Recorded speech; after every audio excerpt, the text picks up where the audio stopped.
Thank you.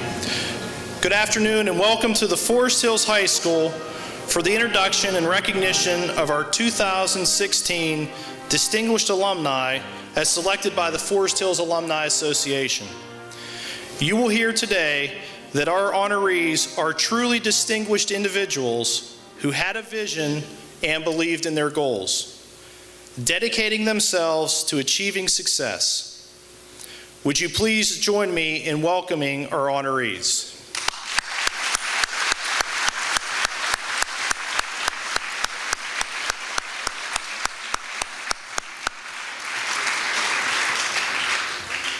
At this time, I would ask everybody to please rise for the singing of our national anthem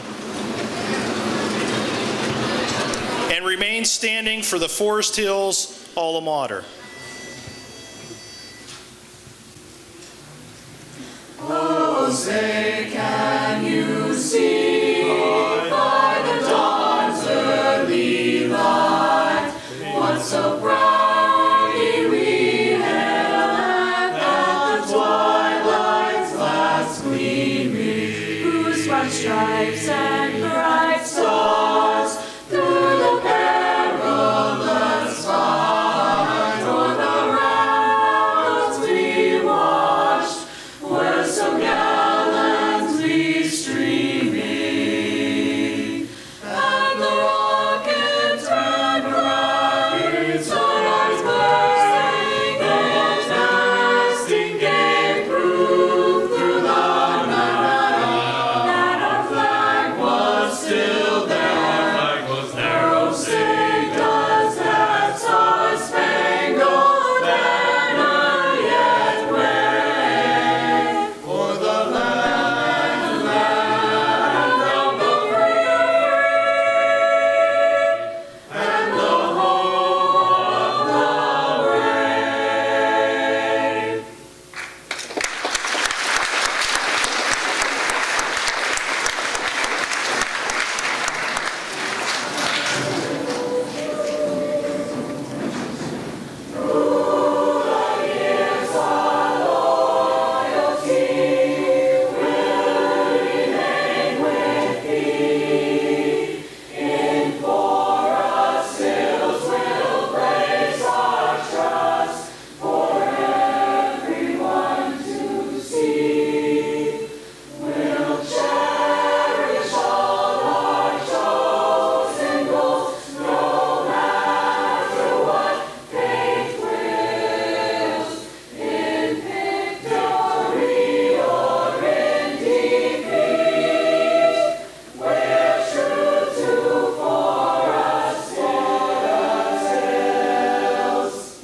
Thank you, Mr. Parlock and members of our chorus. It is now my pleasure to introduce the Executive Director of the Forest Hills Alumni Association and our former Superintendent of Schools, Mr. Donald Bailey. Mr. Bailey spent his entire professional career serving the students, athletes, and community of the Forest Hills School District.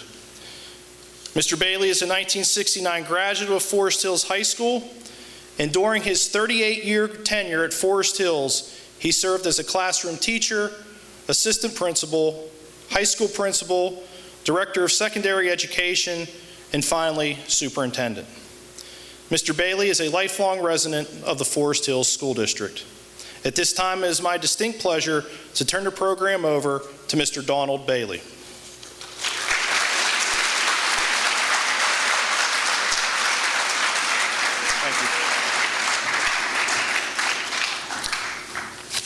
Thank you, Mr. Vassis. It gives me great pleasure and it is an honor to speak before the student body of the Forest Hills School District. I'd like to first of all talk a little bit about the history of the Forest Hills School District. At one time, we had 9 elementary schools until 1976 when we opened the elementary school that's right behind us here. So all of you would have attended the elementary school, but each community had their own elementary school at one time. And going back in time of the high school, there was a high school in South Fork, there was a high school in Wilmore, there was a high school in Beaverdale, there was a high school here in Adams Township, which later joined to be Adams Summerhill. In 1966, there was a jointure between Triangle area, which was South Fork, Beaverdale, and Wilmore, and Adams Summerhill, which made this the Forest Hill School District. And at that time, we have had many, many graduates of Forest Hills that have gone on to great things in their careers. I'd like to talk a little bit about those. We are now celebrating 50 years of Forest Hills, from 1966 until 2016. The individuals that we have selected here tonight have made significant contributions to mankind in the areas of oral and maxillofacial surgery, allergies and immunology, and chemistry. They were ordinary people who have accomplished extraordinary things in their careers. Much like you, every one of these three gentlemen sat in this auditorium at one time or another. When they sat here, they probably had hopes and dreams like many of you do. But what it takes to get where they have gone and where they are now is a commitment to everything educationally, and then when you get out of high school, you want to pursue greater education, because the way to a better life through all of you will be through greater education. Our first honoree, I'm going to have to get a little more light here, Dr. Richard Colton is a 1968 graduate of Forest Hills High School. He received a Bachelor of Science degree from the University of Pittsburgh in 1972. He received his PhD in physical chemistry from the University of Pittsburgh in 1976. In 1976, he became a National Research Council resident associate at the U.S. Naval Research Laboratory in Washington, D.C., pioneering secondary ion mass spectrometry. He joined the National NRL staff in 1977 and conducted basic and applied research in surface chemistry and nanoscience and nanotechnology. Dr. Colton quickly rose through the ranks at NRL from postdoc to staff member to section head and branch head until his selection as chemistry division superintendent in 2007. Under his direction, the university conducted business and applied research in the following areas of chemistry, chemical dynamics and diagnostics, materials chemistry, corrosion science and engineering, surface chemistry, safety, and survivability. He also served as the director of NRL's Institute for Nanoscience, which conducts multidisciplinary research at the intersection of the fields of materials, electronics, and biology. Dr. Colton has published over 135 technical papers in top-tier scientific journals, plus 10 book chapters and 5 patents, which have been cited in the scientific literature more than 9,300 times. His research accomplishments are highly regarded and recognized by the scientific community. He received the 1992 Hildebrand Prize awarded by the Chemistry Society of Washington, was elected Fellow in the American Vacuum Society in 1995, and received the NRL Edison chapter of Sigma Xi Applied Research Award in 1999, and also won numerous technical publication and technology transfer awards, including the Federal Laboratory Consortium Award for Excellence in Technology Transfer in 2001. Dr. Colton also received the Navy Meritorious Civilian Service Award in 2003, the AVS Albert Nurkin Award in 2007, the Navy Superior Civilian Service Award in 2011, and the University of Pittsburgh Department of Chemistry Distinguished Alumni Award in 2012. He was selected as a member of the United States government's Senior Executive Service in 2007. He retired from federal service in July of 2014. Dr. Colton has had a distinguished career in the field of science and technology. He has been a role model and mentor for many aspiring scientists, and with these attributes, places him at the top of his field. Ladies and gentlemen, Dr. Richard J. Colton.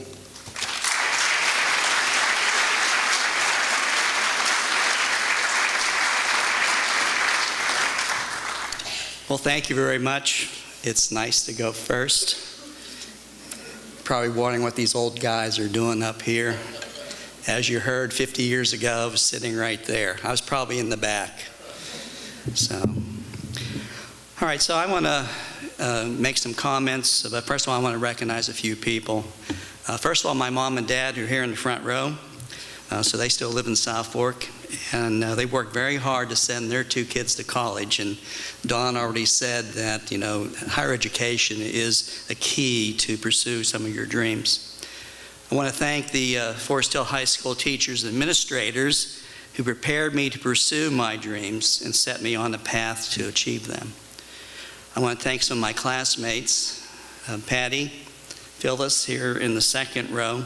They're the ones that nominated me. I want to thank also Coach Bailey for the support of this nomination. I'd like to thank my wife, who's also here in the front row, together with some aunts and uncles. We have 2 kids, Adam and Deanna, and they put up a lot of my BS over the years and time away from home for both work and for travel, so thank you very much. And I want to thank you for being here, as if you had a choice, and giving me an opportunity to speak to you. So what I decided to do, I'm not going to reiterate what you already heard about me, but I'm going to give you 5 + 1 lessons learned, okay? Number 1, learn to read, write, and speak well. Now, I was a scientist, so you would think that as a scientist, I just spent my time in the laboratory doing experiments, and that is not the case. While I was doing research, I had to read about what other people were doing. I had to write about my own results, and I had to go do public speaking about those results. And I had to solicit a lot of funding to do research from various organizations. And so you really need to have a background to be able to read, write, and speak very well. While I did get a lot of A's and B's in science and mathematics while I was here at Forest Hills, I didn't do that good in English. And if I had to do it over again, I would probably have paid more attention to those classes. And today, I don't think you're really getting that public speaking. Maybe you do now, but if you have that opportunity, I would say take that. Number 2, missed opportunities in high school. Get involved. I don't know what I was doing in high school. I know what I was doing. I was hanging out at the fire hall in South Fork. The only thing I really joined, I belonged to the chorus when I was in high school. That's the only thing. Did I join the science club? No. Why didn't I? I was an aspiring scientist. I did not get involved. Why? I don't know. I guess I didn't think I knew anything, didn't have a voice. I didn't discover that until college. So I think the way to get out of that is get involved, not only in your school, but in your community, in your church, what have you. Get involved. It will basically fulfill your life. Number 3, find yourself early if you can. Discover who you are, develop high ambitions, and work hard to make your dreams come true.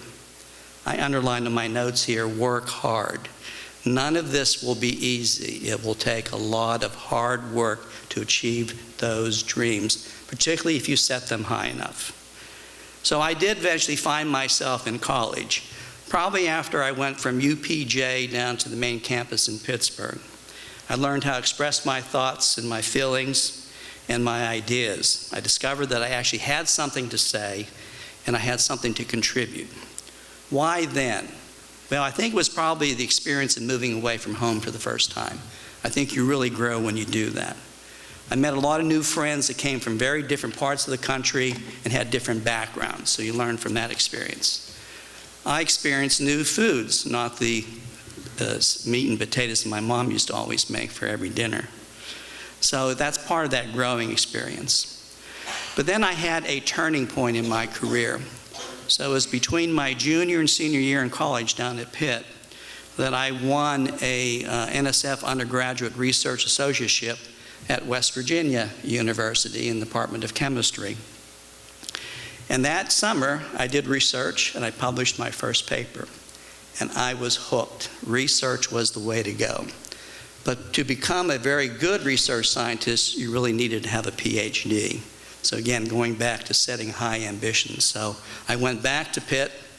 I actually did better my senior year than I did the whole time I was there, doing undergraduate research, published another paper as an undergraduate, and then I was off to do graduate work. Okay, that was 3. Number 4, work in newly emerging fields can create opportunities. So my daughter ended up getting a PhD in microbiology recently, and I tried to coach her. And I said, find the field that's just developing and get into it early, because that creates a lot of opportunities to do interesting research, but also to get funding for your research. That's the hard part, getting the funding. So anyway, I decided to stay at University of Pittsburgh because I was working in a new area of photoelectron spectroscopy. And that paid off for me, because when I graduated from Pitt after 4 years, I had 13 publications. And so that's a lot for someone just coming out of graduate school. You heard then I went to Washington, D.C., was there for 38 years, started as a postdoc at the U.S. Naval Research Laboratory, which is the Navy's premier research laboratory. And I worked on secondary ion mass spectrometry. It's easy for me to say, Don. Another new emerging field. And I became one of the pioneers in that area, became very well known in that area. And I was after 1 year, I was hired as a staff scientist. 5 years later, I became a section head, and I grew a section of 22 people that had the biggest group and the largest amount of funding in the whole division. 4 years after that, I took a sabbatical. I went to Caltech out in Pasadena, California, which is probably one of the top technical schools in the country. And I learned how to do scanning tunneling microscopy. And then later on, atomic force microscopy. Again, emerging new areas. I'm noted as one of the pioneers in those fields. And those are the methods that are used that really set off this whole realm of nanoscience and nanotechnology. So, again, going with my key point number 4, get into areas that are brand new and exciting to be in. It makes your life a little bit easier. Number 5, don't be afraid or intimidated to hire people smarter than you. So as I was growing my section, and then later I became branch head of about 70 people, I had an opportunity to hire a lot of folks. And one of my unwritten criteria that they didn't know about is I had to convince myself that they were smarter than me. Okay, I think of the Big Bang Theory. Those are the type of people that I would work for. You want smart people, okay? I brought skills, they bring other skills, and that will serve you well. So that became branch head, 70 people, about $10 million activity. 2005, I became the director of our nanoscience activity, about a $15 million activity. And then because of my success and my ability to manage people, hire good people, attract funding, they made me superintendent of the chemistry division. This is about 270 people, and I grew that division from about $50 million division to a $100 million division over the 7 years that I ran that. I was elected at that time to the executive service in the government. There are 340 in the Navy. And so at the level that I was as my SCS level, Executive Senior Service, I was equivalent in rank to a 2-star admiral. Don't salute. Okay. And I ran programs for the Navy, the Department of Defense, and also the Department of Homeland Security. All right, so those are the 5 key points, but I have a bonus point for you. And I used to tell all the new hirees I interviewed the same type of thing. Put aside time for your family, your friends, and yourself. Okay, it's a very important thing to do. And then you want to put aside dollars too while you're doing that for education, for a house, for your kids' college, for retirement. And then at the latter phase of my career, have a plan for your retirement. You just can't stop working. Okay, you have to have a plan. So I've been married 38 years to my wife, Joanne. She has a master's degree in early childhood education. I have 2 kids, Adam, 33, he lives in Bishop, California. Anybody longboard in here? You know Adam Colton? Who is AdamColton.com? He is an icon in the longboarding community. My daughter, Deanna, 31, lives in Charlotte, North Carolina. She has a PhD in microbiology, and she teaches at 2 community colleges in the area. I was a Boy Scout leader, Cub Scout and Boy Scout leader. I coached baseball, never football. Coached soccer for 12 years, including a traveling team. My hobbies are hiking, fishing, and model trains. And I retired in 2014 after designing and building a house on Lake Hickory in western North Carolina. So that brings me full circle. I'm back to high school again, and I appreciate your attention. Thank you very much.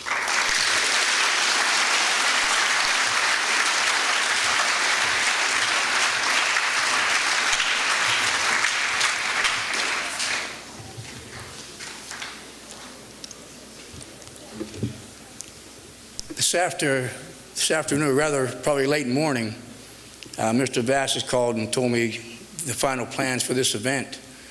And I had already given him a copy of all the information about the 3 honorees. And I was on the phone. I said, Kurt, there are a lot of big words in there that you're going to have to understand. My wife said, no, they're not big words. They have multi-syllables. They are big words. Our next honoree, Dr. David Peter Schoner, is a 1972 graduate of Forest Hills High School. He graduated from Juniata College in 1976 with a Bachelor of Science degree in pre-med. He received his MD from Temple University in 1980. He did his pediatric residency at Children's Hospital in Cincinnati, Ohio from 1980 to 1983. He did his allergy immunology residency at Children's Hospital in Pittsburgh, PA from 1983 to 1985. Dr. Schoner is currently the director of the Division of Allergy Immunology, West Virginia University Children's Hospital, and a clinical professor of pediatrics at West Virginia University School of Medicine. Dr. Schoner previously served as director of the Division of Allergy, Asthma, and Immunology at Allegheny Health Network in Pittsburgh, professor of medicine at Temple University School of Medicine, associate professor of pediatrics and otolaryngology. Did I get that right? At the University of Pittsburgh School of Medicine, and chief of the section of allergy immunology and director of the Allergy and Immunology Training Program at Children's Hospital in Pittsburgh. He is board certified in both pediatrics and allergy immunology. His current research interests include the relationships between respiratory, viruses, asthma, immunity and stress, the relationship between viral and allergen-induced inflammation and middle ear disease, and the efficacy, safety of inhaled and intranasal corticosteroids. Dr. Schoner has received NHS funding, written more than 250 articles, and given more than 500 presentations on respiratory disease in over 60 countries and 6 continents. His articles and abstracts have been published in many leading journals, including Pediatrics, Journal of Allergy and Clinical Immunology, Pediatric Research, American Journal of Respiratory and Critical Care Medicine, Journal of the American Medical Association, and the American Review of Respiratory Diseases. Dr. Schoner serves as the editorial advisory boards of the journals Current Allergy and Asthma Reports and Current Opinion of Allergy and Clinical Immunology, and previously served on the Pediatrics editorial board of American Journal of Rhinology.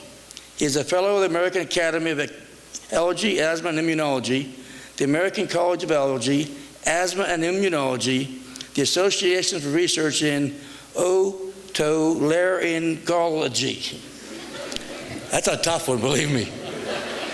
And the American Pediatric Society. He has been recognized as one of America's top doctors, pediatric allergy and immunology. Castle Connolly and Medical Ltd. from 2001 to 2015 is one of the most influential doctors by USA Today and the U.S. News Top Doctor. He was invited to join the Best Pharmaceuticals for Children Act, CBPCA, Pediatric Asthma Therapeutics Group, convened by the National Institute of Child Health and Human Development. His recent pioneering work on using sublingual under-the-tongue allergen extract tablets and drops to replace painful allergy shots and some allergy sufferers, was featured in the New York Times and on the Today Show and NBC Nightly News in December of 2013. Dr. Schoner has been one of the best physician scientists in the world for the past 38 years, and he has demonstrated a strong work ethic, talent, and compassion for his chosen field. Ladies and gentlemen, Dr. Schoner.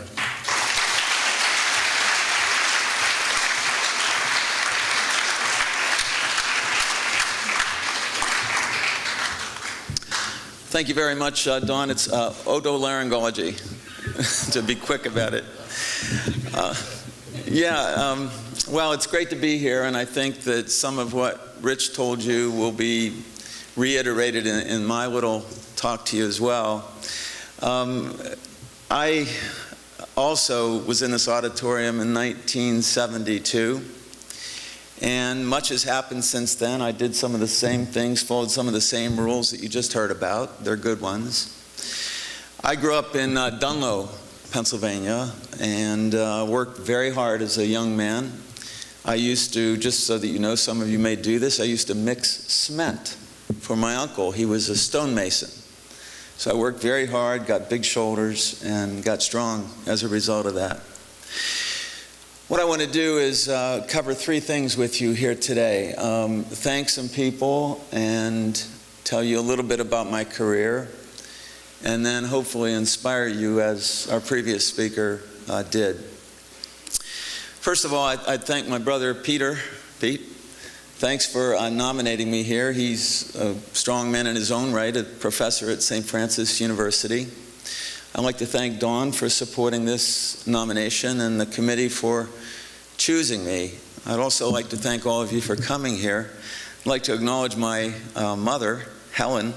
She was in this auditorium in 1941.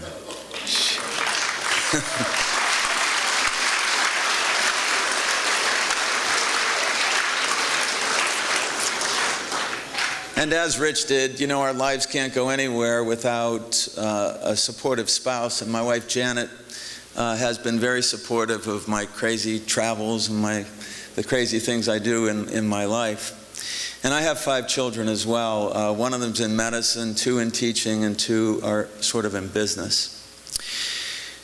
So a little bit about my career. I started here at Forest Hills. I know how strong, and Don was a running back, I think, at that time. Am I correct, when I was here?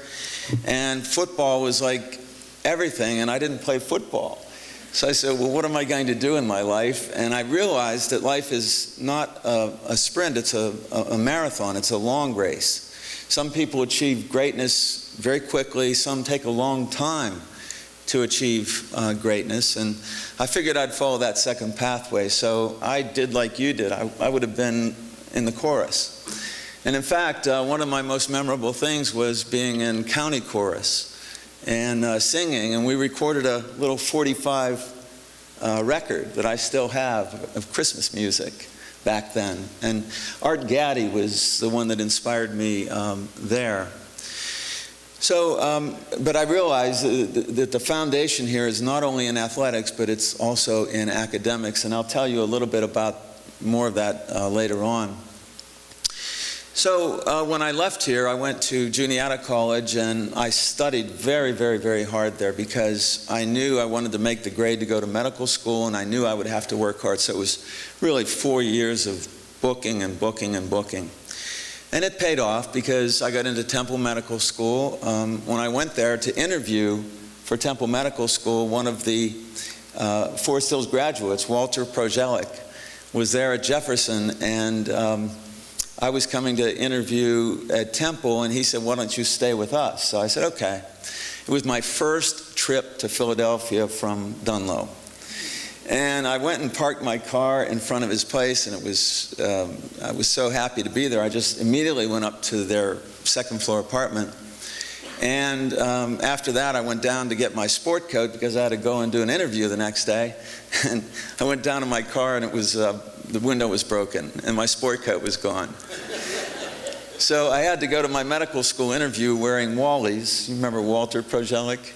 I had to wear Wally's sport coat, and it was very big on me. I must have looked like I came from the cornfields or something, but at any rate, the interview went well. I got into medical school and decided to go into pediatrics because I wanted to take care of children, make an impact there, my passion.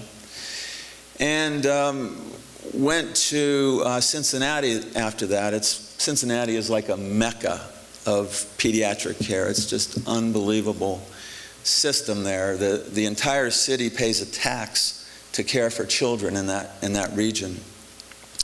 But I also decided there that I wanted to be an allergist and immunologist, so the next step was to go to Pittsburgh, and I trained there. And then I had to make a critical decision. Where in the country did I want to live? And I narrowed it down to back home here, or someplace that had an academic medical center. And I decided I wanted to be in academics, publish papers like Rich did. And I said, well, I can't come back to Dunlo and write papers and do research in my garage, maybe. I couldn't do that, so I figured I had to be in an academic center, so I decided to live in Pittsburgh. And that's where I've spent my whole career. You heard about some of that. Again, it's important to find time for family. I had children that were playing basketball, and they were without a coach. And I had never played basketball. I was a student first. But I decided then I would do something different again, and I decided to be a coach. So I coached my children, 3 of them in basketball, and through AAU, it's really a high-level basketball, I became a fairly good coach. I learned a lot from someone that some of you will know, Dave Roman. I learned a lot from him, and I used that to teach kids, and some of my players went on to start at Division II schools and everything. I was very proud of taking time from my career to do that. Some of the things that I did in my career, I formed 2 nonprofit organizations. One is For Your Good Health. It was designed to keep children with asthma who can't breathe very well. It was designed to keep them active on basketball courts and football fields and everything else. And then the second one was called Macy's Teams, teaching everyone about medication safety. And I have been literally all around the world teaching about this little girl who developed side effects of corticosteroids from asthma and allergy treatment. In fact, I was in Dubai and Kuwait about 2 weeks ago teaching about Macy's case. So there's been a lot of impact from some of the things that I've done in that regard. So what I'm doing now, and I've had the privilege of doing what I'm doing now forever, teaching, still doing research, cared for thousands of patients, mainly children, and of course have done a lot of administrative work over time too, and have taught a lot of people. A lot of the students that I've taught actually came from St. Francis and from Forest Hills. They came and spent some time in our labs, went on to get doctorate degrees and PhDs and MDs out there in the real world now. So you all can do this as well, is what I'm telling you. So the third part of this is inspiring you.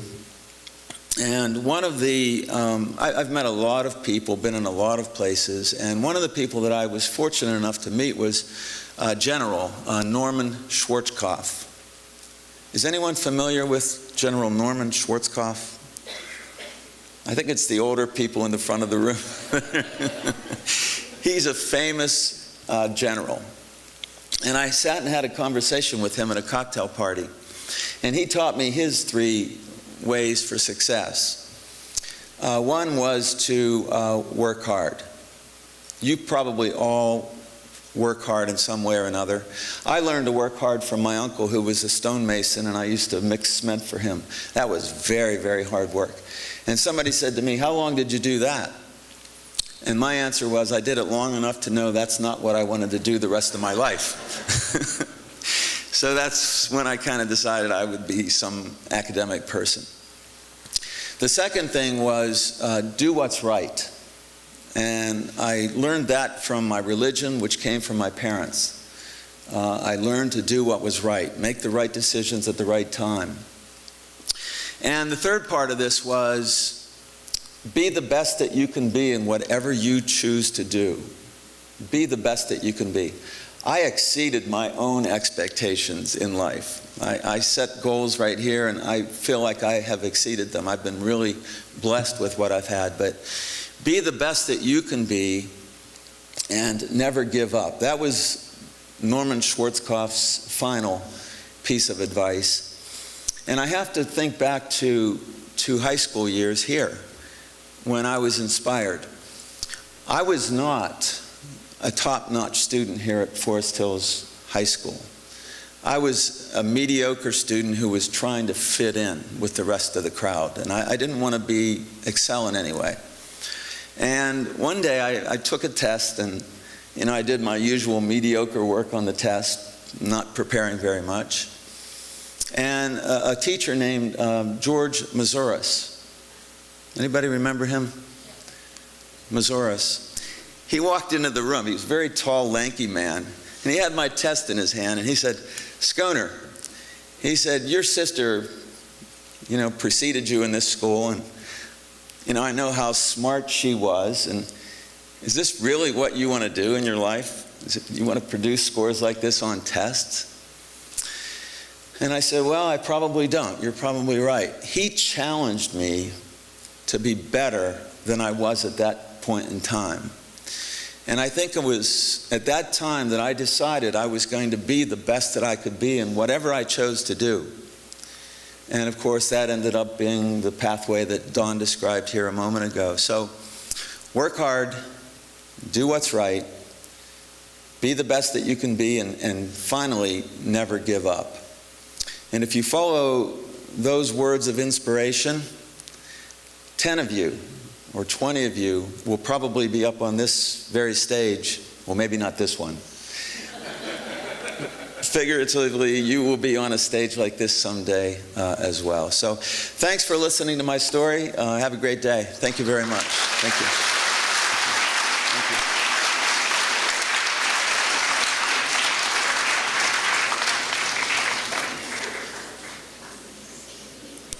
It's amazing some of the information you were hearing from these speakers of the success they had, but it all comes down to hard work, of which they've all accomplished. Our process is that when someone is nominated, we get information out to them that they have been nominated, and we ask to get letters of reference. And to my surprise, Dr. Schoner had a letter of reference from Walt Prozelik, who I played football with in high school. And a letter of reference for Dr. Colton came from Jeremy Petron, who played football for me here at Forest Hills.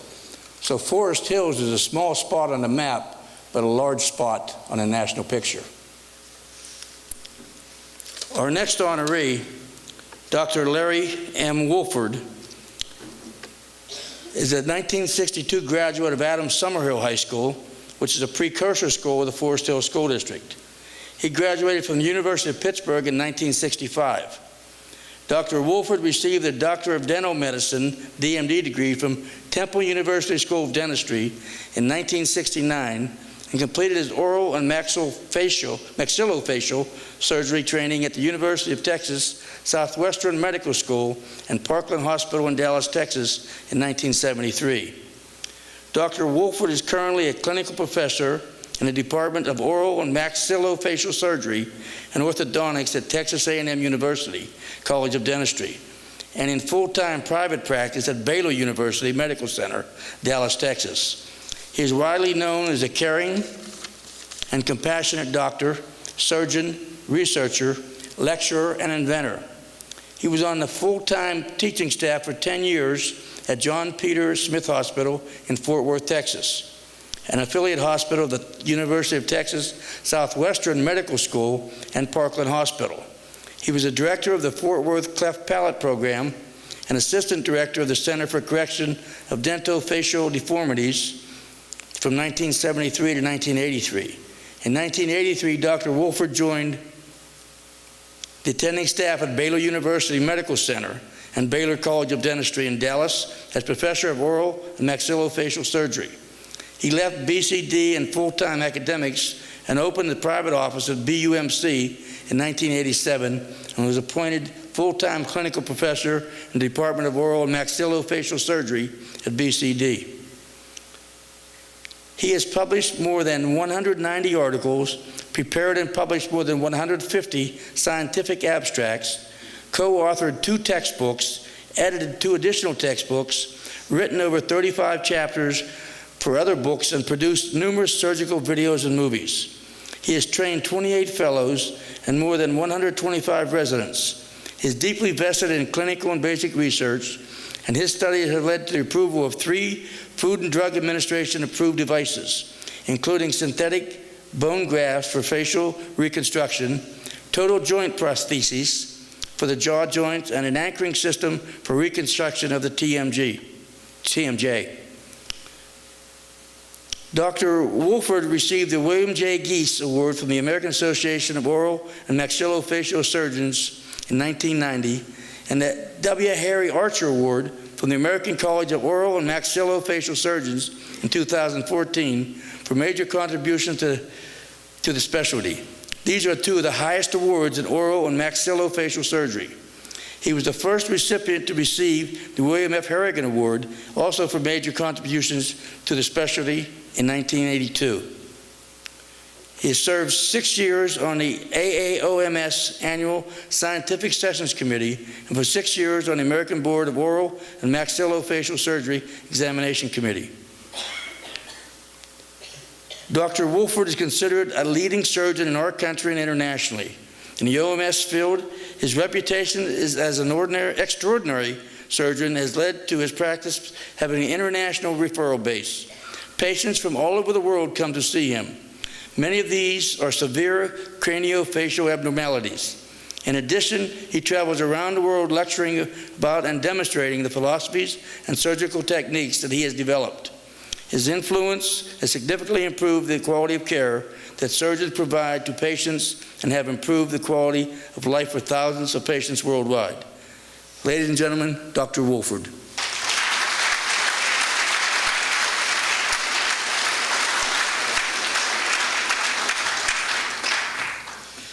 Well, thank you. It's truly an honor to be here, and it's an incredible honor to have.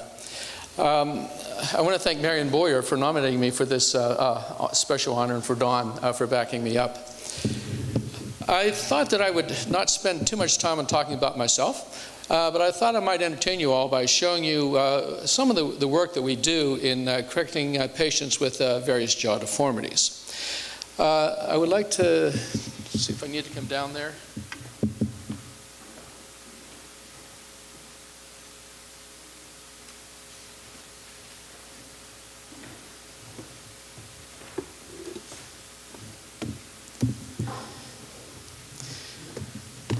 But I thought I'd start off first showing you some pictures of my family that I'm very, very proud of. Let's see if it works. Yeah. This is my beautiful wife here over in the corner, and we've been married for 33 years. And we have 5 wonderful children. My son here, Dax, who just graduated from medical school this past spring. My daughter, Dallas, just graduated from medical school as well. My daughter, Demi, on her way to medical school. My daughter Dylan, who's now a senior in high school, and my young guy here, Dash, who's a 8th grader. So that's our family. But I want to share with you some of the work that we've done and be able to accomplish. I was sort of like Dr. Schoner. I was a mediocre student in high school, a mediocre student in college, and a mediocre student in dental school. But I worked hard. And so I was able to get into positions because of that hard work ethic. And the other thing I became was a problem solver. So we would have these patients who would come into us with various kinds of jaw deformities. And we had no way to really fix them back at that time. So as a resident, I could sit back and I could look at these people, and then I could figure out a way that we could fix them. So as a resident in training, I was able to develop many new operations that had never been done before.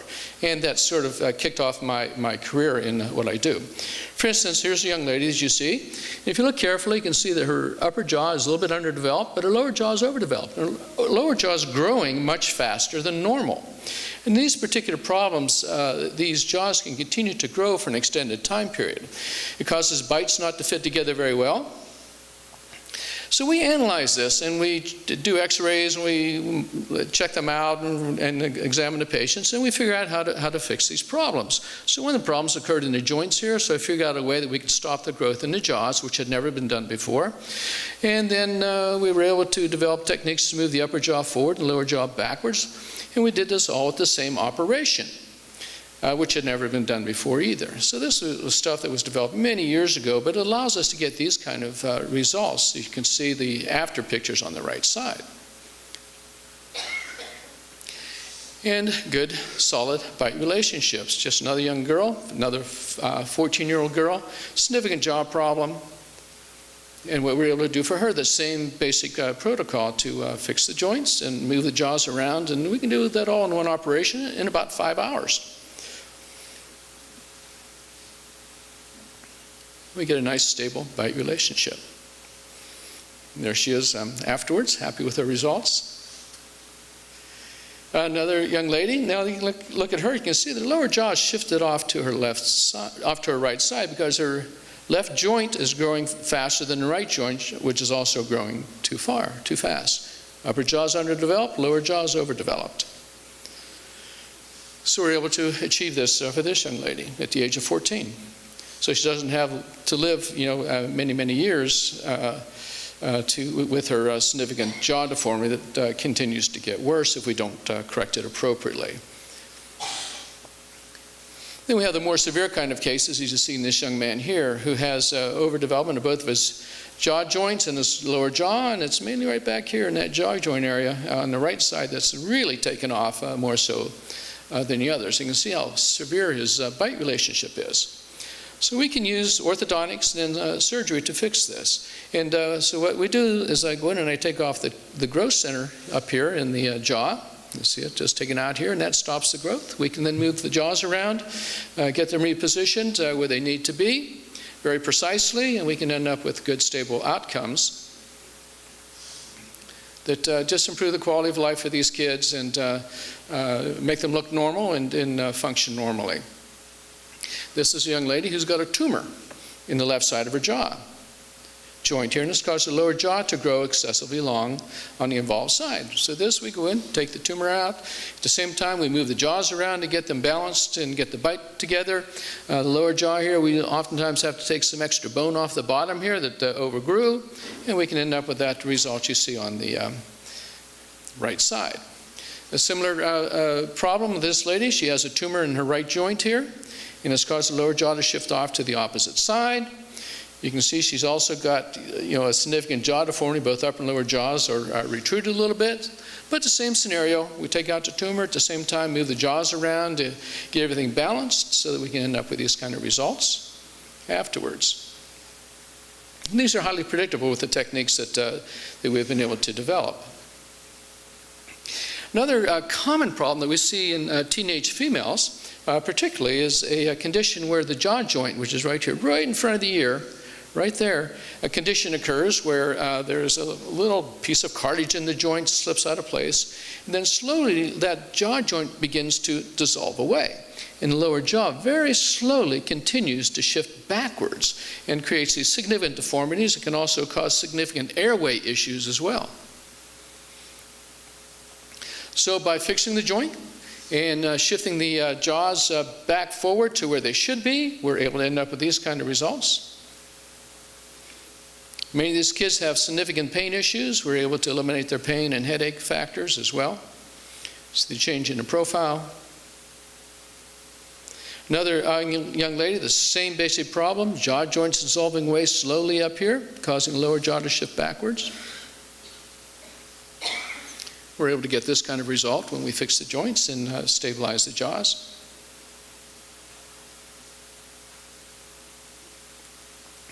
And this condition occurs in males as well, but about 80% of people with jaw joint problems are females. But he's got his joints resorbing up here.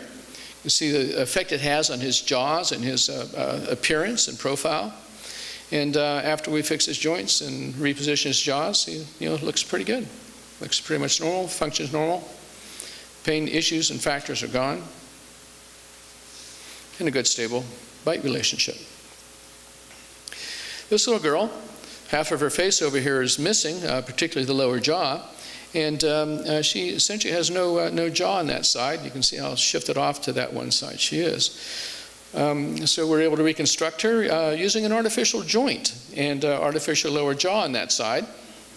Putting a little fat graft into her face on top of that, and we were able to end up with this kind of result for her, reestablishing some jaw function and so forth.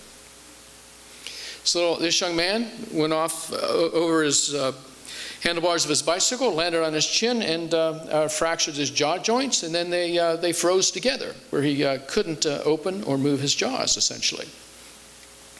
So in this situation, the joint back here sort of gets all frozen up, and it really affects the jaw growth and in his appearance, his airway, and so forth.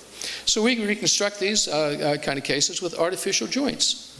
Custom-made joints made specifically for the patient's problem. And we can actually bring the lower jaw way forward. In this case, we brought it forward about an inch from its original position. We move the upper jaw forward and move it around however we need to establish good jaw function and aesthetic outcomes. So this is what we're able to end up with for these kids.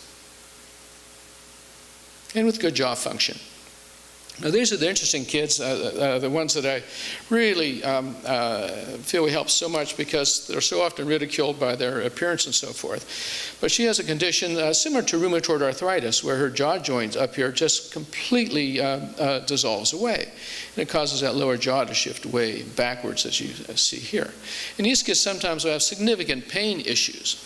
But by using those artificial joints, we can bring the jaws forward, reconstruct them, eliminate their pain, establish a good facial balance and appearance for them. Young man with the same kind of condition. See what it looks like before, what we're able to achieve for him afterwards. Another young lady, this young girl has severe headache and pain issues. She's used to be a rodeo rider. She's about 16 when she was referred in to see me. But you can see that facial appearance she has, and again, because her jaw joints up here just totally resorbed away. We were able to do this for this young lady to get her looking normal, I think quite attractive. Got rid of all of her pain issues, allowed her to be able to eat and chew properly. Another young lady, just a little bit more severe case. And this is what we do. Again, we take their x-rays, we analyze them. You can see her jaw joint here is completely resorbed away. In fact, it's even out of the socket. She has virtually no airway at the back of her throat here. Very difficult for these kids to breathe. And we just reconstruct them, again, with these artificial joints. We just can bring the whole lower jaw forward, build up the chin, move the upper jaw where it needs to go, fix the airway. And what we do is we have a company that actually makes us a 3D model of the patient's jaws, as you see here. And the artificial joint is then made specifically for that patient's anatomy. It's all custom made. But allows us to get these kind of results. Before we developed this technology, these kids just virtually could not be treated with any degree of predictable outcome. Got about 2 patients here yet to show you, just another more severe. Her chin bone is actually right back here. That's her chin bone. And what we're able to achieve with her with the same kind of process.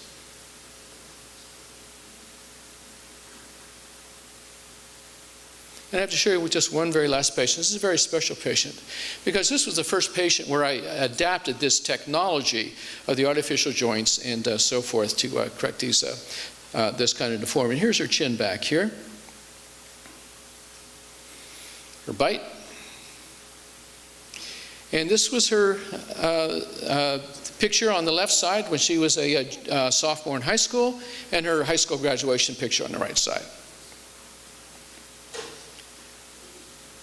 And her wedding day. So I wanted to share with you a little bit of what I've been able to accomplish, and I've done it, I guess, not because I'm such a great academic person, because I'm really not. I didn't do that great in school, but I worked very, very hard. And I was a problem solver.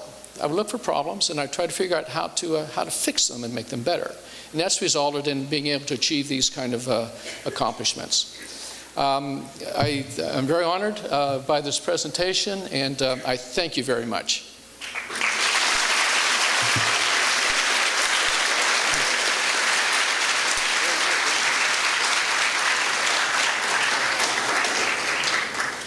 So all of you can see that these three gentlemen from South Fork, from Salix, from Dunlow, have made quite an impact, not only nationally but internationally. But those opportunities are also out there for you if you want to work hard, commit yourself to something, make goals, and these things can happen for you. I'd like to thank you for your attention. You've been very attentive and a great audience. Mr. Vassis will now come up and dismiss you. Thank you.